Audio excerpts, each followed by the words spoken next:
Hello and welcome to today's edition of Route 664, the Road to Human Kindness.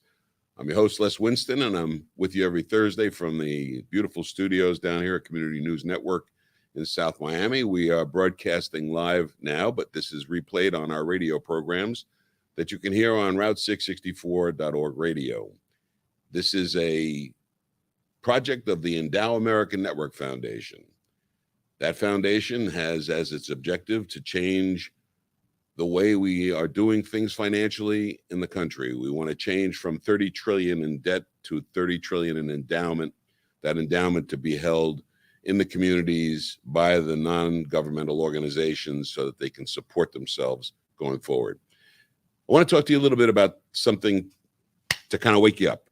You need to wake up, America. America has to stand up and take care of the things that need to be taken care of. And the way to do that, I believe, is through volunteering for the soft draft. So social charity to me is the soft draft. It's a way for the young people in the country and taxpayers in the country to voluntarily help the country, help themselves primarily, and do what is best for the country at this time. We are a country that is significantly in debt. We have a lot of things going on around the world that we are involved in, and we need to understand the difference between a hard draft and a soft draft. When I talk about social charity being a soft draft, that's in difference to a hard draft. When does a hard draft occur? We had a hard draft in World War II when we were attacked, and we had to immediately draft young men to go to war. That's a hard draft. That's an involuntary draft. I think that if you have a soft draft where people will voluntarily serve the country, that you'll have a better opportunity to avoid the hard draft in the future. So you can avoid war by doing things in the country to express strength and to also express competence, not confidence, but competence. And this is a necessity at this time because we've got youngsters out there on the streets today that are creating a lot of havoc. They're doing it maybe because they don't have anything else to do. I'm not sure what the causes are, at the root causes of their problems are, but we're seeing too much of it, and we need to find a way to make things better. And I think the soft draft concept is a way to do that, both for taxpayers and for the young. So let me explain that. We think the conscription idea, the idea of a draft, is a little bit hard for people to get, to get accepted. We find that when we say draft, it's always thought of as the hard military draft, and that's not what we're talking about. We're talking about having young people, when they reach age 18, serve the country because they are required to for 2 years. It's voluntary in the sense that they can choose what they want to do to serve the country. And that can be anywhere from military all the way to ecology, to the other sciences. It could be to rebuilding the country and the infrastructure. But we have a very valuable asset in our young people, and we need to make that asset work better for us. We need to make that asset more valuable. And the way we make that more valuable is by giving them the opportunity to improve their futures, improve their lives. How do we do that? We do that by giving them independence. We suggest having a boot camp, a 4-month boot camp, which is a boot camp to independence, where the individual learns how to take care of themselves, self-defense, how to deal with discipline, how to work in a team. These are benefits that the individual can then use going forward in life. When we're talking about just creating first responders in the country, think about how valuable it is to have people who have been trained in the military to become first responders. That makes a lot more sense to have the training background to enable the individuals to be the most competent at what it is that they can accomplish. We want to increase the competence level for our young. That can be done through an automatic requirement that 18-year-olds, whether they're male or female, serve the country for 2 years. The first 4 months is a boot camp. As I said before, that's for the getting to know you period. Who are the people? What are their skill levels? We even have issues with regard to qualifying people to get into the service, because the service doesn't just accept everybody. You have to have a certain ability to communicate, to be able to read, write. Those things are important. If that doesn't come out of our schooling, where's it going to come from? So what we're suggesting is that you can make that opportunity available and catch up if the individuals have not learned that already. I know that sounds kind of strange, but there's a lot of kids that are getting out of school today that are not competent. And so we need to change the competence level, and we need to prepare them for the soft draft. We need to let 13-year-olds know that when they're age 18, they're going to serve the country for 2 years. What do they get out of it? And what does soft draft actually mean? The soft draft is where you are giving to get something. We compare Social Security to social charity. Social Security is taking to give back. Social charity is giving to get back. They're different. And social charity, in terms of the soft draft, is a very important concept. We're not sure how we want to define that. We're calling it the soft draft right now. It's almost short of time. It has a lot of different connotations to it, but we want to get the thought process there. We want to get the idea that young people need to have a voice in what's going to happen to them going forward, and they need to feel comfortable with asking about the soft draft and Social Charity's role with the soft draft. When the individual joins and comes into the service of the country, at that point in time, we can start to convert from Social Security to a Social Charity system, as we believe the government intended back in 1969 when they passed certain sections of the tax code which allow individuals to do something good for charity at their death, and they'll have lower taxes while they're alive. That's a very powerful tool to use in today's financial world. I have the opportunity from time to time to interview some of my colleagues who do the work that I do and other professional philanthropic advisors do. The gentleman that joins me now is my good friend, Bob Thompson. Bob T. from Connecticut. Bob, are you there? He left the meeting. Okay. You don't want to talk. Let's go back to where we were. Soft draft. So soft draft not only applies to young people, it also applies to taxpayers. What Social Charity is saying is we want to have a soft draft of you as a taxpayer to get you to utilize what the government gave us in the form of these Social Charity devices to help yourselves, help your community, help your family, and feel good about what you're doing with regard to your surplus values, your excess capital, your non-cash assets. Social Charity is a way to build income. It's a way to save taxes. So let me give you an example. I have a client that was able to transfer stock that he had a long-term capital gain in and avoid paying taxes by making it as a charitable gift. This is something that's being used today with donor-advised funds, but there's a different way to do that as well, where you can get back income from that transaction. I see now that Bob Thompson has joined us and is it backstage? Yep. Okay. So my good friend Bob T. Bob is a chartered advisor in philanthropy, a professional philanthropic advisor, and is also a board member of the Endow America Foundation. Bob, are you there? Can you test your voice? But I can't hear him. Who says, Bob, are you there? Yes, I'm here. Yep. Okay. Okay, Bob. But nice to see you. I can't hear you. He says, nice Okay. You what? He said, Technology. Good to see you, but as you can tell, I'm having technical difficulties up here. Even though it's warmer today, it's 35 degrees instead of -2. Good. I'm glad to hear that, but you can't hear what I'm saying. All right. How do I get him louder? Can you read my lips? He said, you can read his lips. I can read your lips. That's good. How are you?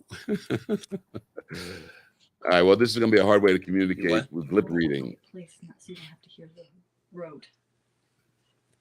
I don't All understand. right, folks. Let me just tell you that Bob Thompson is there for real. You can see him on the side of your screen. Once he gets the technology straightened out, we'll get back to Bob. And I want to go back to soft draft a little bit more because I can hear you. I can hear you better now, Les. Okay, great. Bob Thompson, Yes, sir. tell me. I know you do your own radio. You have your own television show, right? In Right. Connecticut. Right. We've had 10 years, and we had a little sabbatical because of the pandemic here the last 15 months. But right. yeah, Well, 110 shows, programs. And so do you? And when you interview people, what are you interviewing them in the financial and also in the financial services field? Yes. The name of the program, Les, is the Philanthropic Planner, and this is designed for donors and advisors and development people. So we try to promote meaningful dialogue in the community about philanthropy, and we have guests on probably 2/3 of the show, Les. Okay.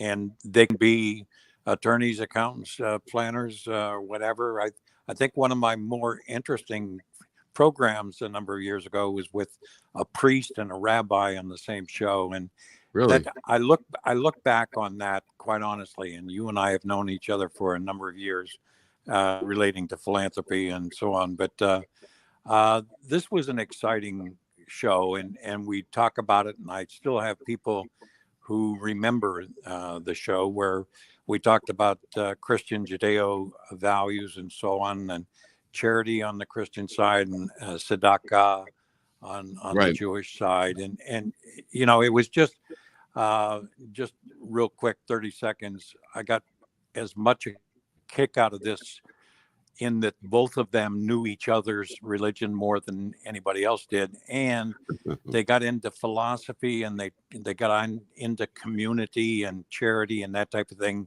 and then they started talking about, catch this, Les, Thomas Hobbes and social contract, and my political and my seeds there just went crazy, and I'm thinking, wait a minute, they know more about the founding of our country and how it relates to the three legs on the stool, the public, the private, and the philanthropic, the charity, and how we are ignoring the third leg on the stool.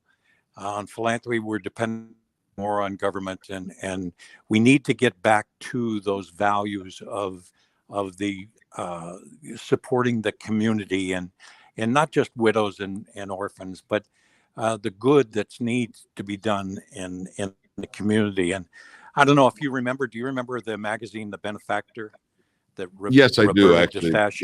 Well, yeah, that was great. Yes, that we had an ad in that magazine for quite some time, and a full page had 2 sides of it. But charity begins at home. Home is where the heart is, and the heart is in the community. So we talk about that on the TV program, that there's an incredible need in the community, and we just need to promote meaningful dialogue, educate the donor more as to how they can do more. And we start with, do you have the capacity? Well, this pandemic has done a number of things, damaging in one respect, but on the charitable side, the philanthropic, the Chronicle, we're talking about we don't know the final figures on 2021, Les, but we're talking about gifting to 500 billion.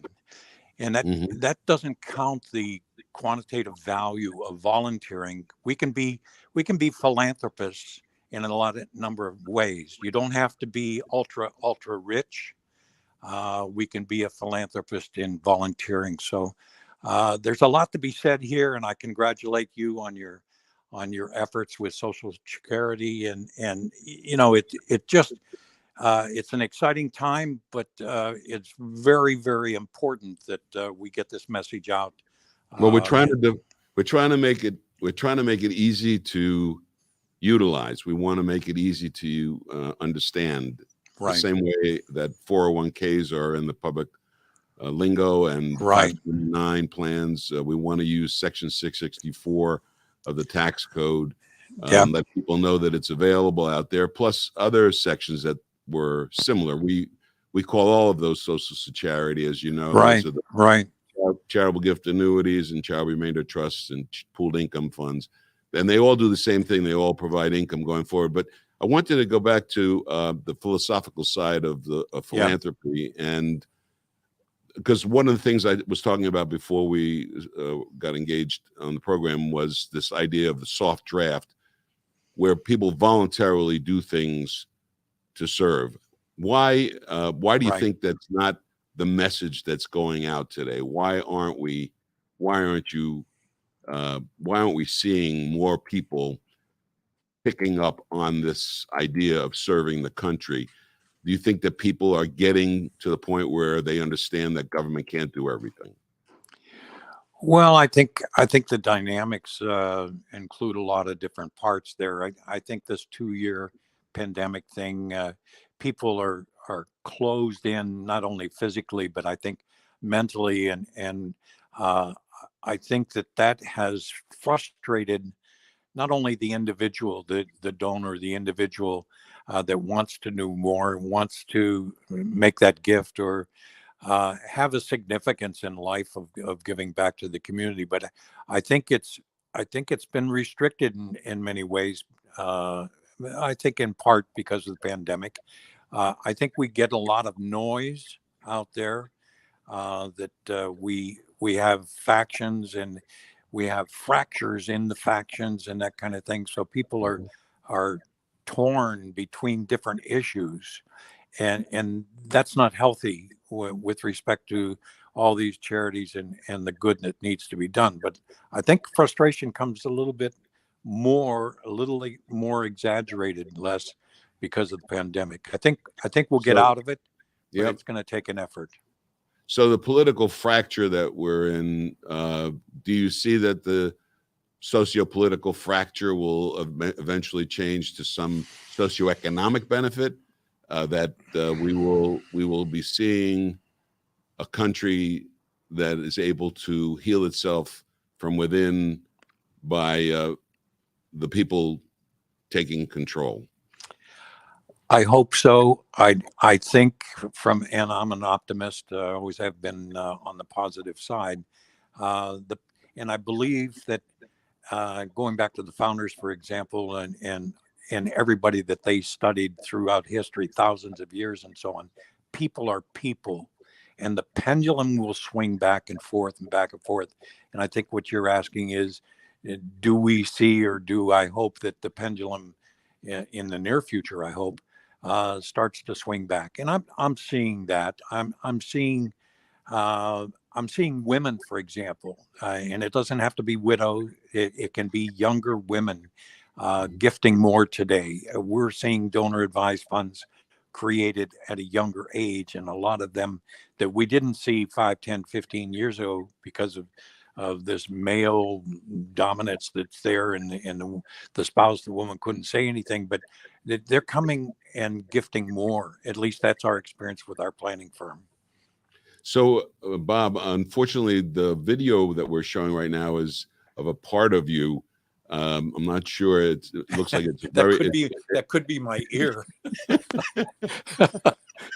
but I can't hear you if I. Yeah, no, I got it. Okay, that's fine. That's fine. So picture, no, because it was attractive ear. It's okay because I think people have been calling in there saying that's really an amazing looking ear. So I didn't realize that this was a video. I thought it was a radio program. Yes, it will be a radio program, but right now it's video. So the people in South Miami and community newspapers, people that we're broadcasting to, have been enjoying your ear a lot. I don't have an earring though. No, you don't. So, Bobby, the conversation, you and I go back 30 years. I remember the first time we met, we were riding in a limo back from a conference in That's exactly right. Yes. And I realized then I never liked you, Bob. No, I'm just kidding. So you always liked Diane better than me. You're right.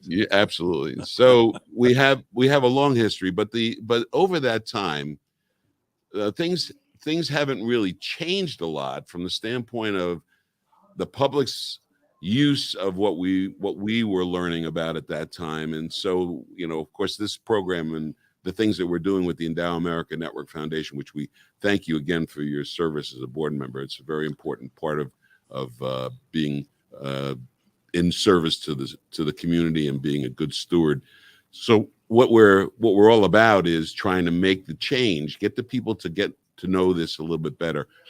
What is the part of your practice that you find the most satisfying? Now I know you're an attorney as well, but you don't practice law, right? No, it'd be a conflict with our planning practice, and I decided to avoid that conflict. But right. I come back to the TV program for a second. Sure. I think one of the rewarding things that we have is the thank yous that come back from people, even the survivors, the beneficiaries, and so on of clients and so on. But we know expectancy wise that over the 9 or 10 years that we hear and identify over $18 million. And when you talk to development people and charities and so on, there's a factor times that when you're talking about expectancies. So we think that our $18 million known may be $35 or $40 million less. And it's rewarding to hear people say, thank you. You told us, or you suggested we go back and review our wills or whatever. And when Charlie and I did our wills back in '88, and we had $5,000 going to a charity, and you mentioned on your TV program that you want to go back and review that because $5,000 in '88 isn't worth it. So we changed our will to 5% of our estate going to charity. And to get a thank you like that they're giving back, and they're giving during their life. And we've tried to simplify the complexity of this crazy thing. I start off my TV program, Les, and say, we thank you. This is a terrible subject. It's a boring subject. What the heck? Yeah. What the heck do we want to talk about and promote philanthropy? What are you doing? You don't get a life. Get a life. Can't you do that? Anyway, it's rewarding because we get people that come back and thank us. Yes. Let me come back to the women. Let me come back to the women for a second. Sure, please. We have people who have caught on in the last 10, 15 years, 20 years in the donor advised fund. And when we talk about some of these other gifting vehicles where it's similar in some respects to the donor advised fund because it goes to charity, but these income vehicles, I can get income for the rest of my life or whatever, and still have the remaining principal and capital go to charity. We just need to have people understand more of these vehicles, and they get a good feeling. We got a lot of people who don't need their Social Security, and they gift their Social Security or one of the spouse's Social Security. We have other people that look at this required minimum distribution less, and they say, wait a minute, I don't want to wait until 70, now 72. Right. And there's a bill in Congress that wants to lengthen that to 74 and 75. And these people say, I can, I've got the capacity. I can take care of legacy with my children and so on. And what do I do with this excess? So it's kind of reward people during their life experience the joy of gifting. And the job of a professional philanthropic advisor is to help that individual focus, to get them aware that there are additional alternatives to what would be considered the normal field of philanthropic of financial planning, where you add philanthropy as a part of that. Right. And are your people living longer as a result of that, Bob? No, that's an interesting thing. I really believe they do. We have in this country the pursuit of happiness. Yes. And I think some of that happiness comes from the joy of gifting. And I really think that they live longer. It's kind of a crazy thing because Social Security just came out with this required minimum distribution, and our mortality table now is 120. Wow. 120. So, I know you're 80 years old, so you're 3/4 of the way down there. But Hey, who said you could tell anybody that? Yes. Well, actually, I use a really good makeup artist. So we have a lot to talk about going forward, Bob. I know that your service to our board, to our Endow America Network Foundation board is one of the primary things that you think about all the time. So I do want to wrap up here with one question to you that I think is indicative of everything that we've been talking about. What would you say to young people today who are entering into the financial field about the work that we do? That's an interesting question. Meeting. In fact, Laura, you remember Laura? We had a birthday party for her yesterday, and we talked about younger people. We have included in our initial engagement appointment that we are going to share with you a lot of things about financial planning and money and this kind of thing. But we're going to share with you the area of philanthropy, tax savings, and so on. So we introduce it even to the young couple that's 32, 35 years old, that we're going to talk about philanthropy. We can't hide this subject, this third leg on this stool. We need to promote philanthropy and the good that it does for the community. My guest is Robert Thompson from Connecticut, from the great state of Connecticut. And my ear. Yes, and I hope you've enjoyed the ear. But we won't talk about the year on the radio. So we're gonna thank you very much for joining us this morning. Sorry about the tech problems, Les. Not a problem, Bob. It's good to hear from you and good to speak to you, and good to see your ear. Good to see your ear as well. Thanks. All right, good. Anyway, that was Bob Thompson from Connecticut, one of our professional philanthropic advisors around the country, and also a member of our board of the Endow America Network Foundation. We take that service very seriously. We are stewarding one of the largest projects probably that's ever existed in the country, where we want to make a change as large as it is. And Endow America Network Foundation is available to you. It's available to you to use in so many different ways to increase your income, increase your tax savings, and to do something really good for the community. And it can be to any nonprofit that you want to serve, that you want to help. Our objective is to endow America. Endowing America means we want to endow all the nonprofit organizations so that they have enough capital that they don't have to go out and raise money every day. Raising money for nonprofit becomes a lot of times so important, and it robs the organization of the services that they should be providing because they've got to spend time to raise money. We're trying to avoid that. We want to supplement that. And there's no reason why we can't. If you're a taxpayer, you can be an informed taxpayer and find a way to benefit the community as well as benefit yourself and your family.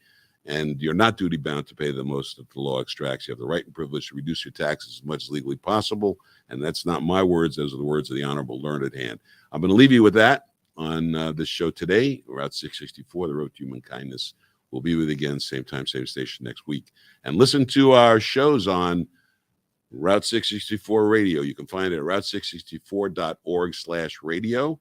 Go to our website, socialcharity.org, socialcharity.org, and check out our podcasts and also webcasts and YouTube. We're trying to get the word out. And thank you for joining us.